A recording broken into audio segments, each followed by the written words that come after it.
ಸ್ವಾಗತ. ಆಹಾರ ಅರಿಸಿ ಕಾಡಿನಿಂದ ನಾಡಿಗೆ ಬಂದಿದ್ದ ಮೂಕ ಜೀವಿಯೊಂದು ರಸ್ತೆ ಅಪಘಾತಕ್ಕೆ ಬಲಿಯಾಗಿರೋ ಘಟನೆ ಕೋಲಾರದಲ್ಲಿ ನಡೆದಿದೆ.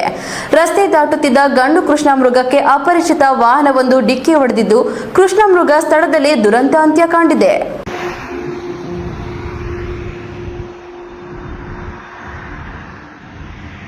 ಕಾಡಿನಲ್ಲಿ ಆಹಾರ ನೀರಿನ ಅಭಾವ ಹಿನ್ನೆಲೆ ಜನವಸತಿ ಪ್ರದೇಶದ ಕಡೆಗೆ ಮುಖ ಮಾಡುತ್ತಿರುವ ವನ್ಯಜೀವಿಗಳು ಈಗ ವಾಹನ ಸವಾರರ ಅಜಾಗರೂಕತೆಗೆ ಪ್ರಾಣ ಬಿಡುವಂತಾಗಿದೆ. ಕೋಲಾರ ನಗರದ ಹೊರವಲಯದ ಹೆದ್ದಾರಿಯ ಚೊಕ್ಕ ಕನ್ವೆನ್ಷನ್ ಹಾಲ್ ಬಳಿ ಬೆಳಗಿನ ಜಾವ ಈ ಘಟನೆ ನಡೆದಿದೆ. ಆಹಾರದ ಹುಡುಕಾಟದಲ್ಲಿ ರಸ್ತೆ ದಾಟುತ್ತಿದ್ದ ಗಂಡು ಕೃಷ್ಣ ಮೃಗಕ್ಕೆ ವೇಗವಾಗಿ ಬಂದ ಅಪರಿಚಿತ ವಾಹನವೊಂದು ಜೋರಾಗಿ ಡಿಕ್ಕಿ ಹೊಡೆದಿದೆ. ಡಿಕ್ಕಿಯ ರಭಸಕ್ಕೆ ಕೃಷ್ಣ ಮೃಗ ಸ್ಥಳದಲ್ಲೇ ಕೊನೆಯುಸಿರು ಎಳೆದಿದೆ. ಇನ್ನು ಹೆದ್ದಾರಿಯಲ್ಲಿ ಕೃಷ್ಣ ಮೃಗ ರಕ್ತದ ಮಡುವಿನಲ್ಲಿ ಬಿದ್ದಿರುವುದನ್ನು ಗಮನಿಸಿದ ಮಡೇರಹಳ್ಳಿಯ ಅಕ್ಷಯ್ ಎಂಬ ಯುವಕ ತಕ್ಷಣವೇ ಪರ್ಯಾವರಣ ಸಂರಕ್ಷಣಾ ಸಂಯೋಜಕರಾದ ಮಹೇಶ್ ರಾವ್ ಕದಂ ಹಾಗೂ ವೃಷಭಾದ್ರಿ ಫೌಂಡೇಶನ್ನ ರಮೇಶ್ ಅವರಿಗೆ ಮಾಹಿತಿ ನೀಡಿದ್ದಾರೆ. ಪರಿಸರ